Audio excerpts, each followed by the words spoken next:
GZS je pripravila letno srečanje prejemnikov in kandidatov za prejem spletnega certifikata Excellent SME Slovenija, ki ga izdaja Gospodarska zbornica Slovenije v sodelovanju z bonitetno hišo Kofas Slovenija ter podjetjem Konet.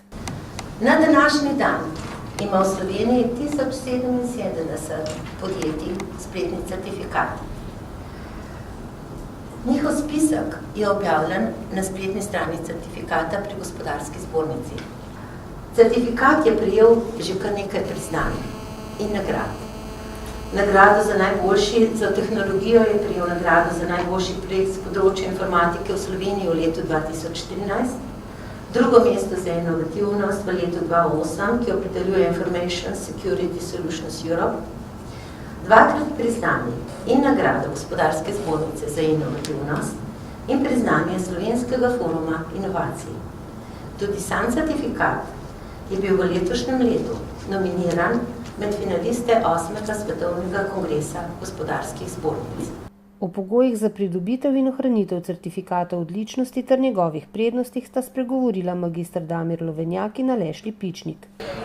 Podjetje pridobita certifikat, ko ga ocenimo, da je dovolj varno za poslovanje na račun za odprto. Mi ocenjujemo podjetja z ocenami od 0 do 10 in vsako podjetje, ki ga ocenimo z oceno nad 6, je primerno po naših standardih za pridobitev certifikata. Sam certifikat prinaša relativno veliko dodano vrednost za vsako podjetje in tako je treba vsako vednost tehnologijo zaščititi tudi pri temu certifikatu tako, ker bi v primeru, da če certifikati ne bi bili tehnološko zaščiteni, bi prišlo do nekontroliranega kopiranja po spletnih straneh, kar bi razvrednotil celoten projekt.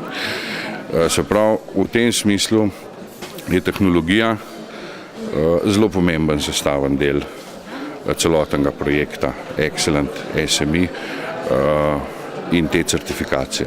Prikazan je bil tudi primer dobre prakse iz tujine. Stanje in razvoj projekta Excellent SME Srbija je predstavil direktor Kofas Srbija Đorđe Živanović. Što se tiče projekta Excellent SME Srbija, moram da kažem da je projekat izuzetno prihvaćen od strane privrede i da projekat pre svega ima cilj da promoviše dobre, uspešne firme. Posebni gost srečanja je bil Rok Biček, režiser filma Razredni sovražnik. Pomembno je, da si v bistvu zbereš ekipo, ki te nadgrajuje na vseh tistih področjih, kjer imaš ti nek manjko, oziroma da si zbereš ljudi, s katerimi lahko narediš nek presežek.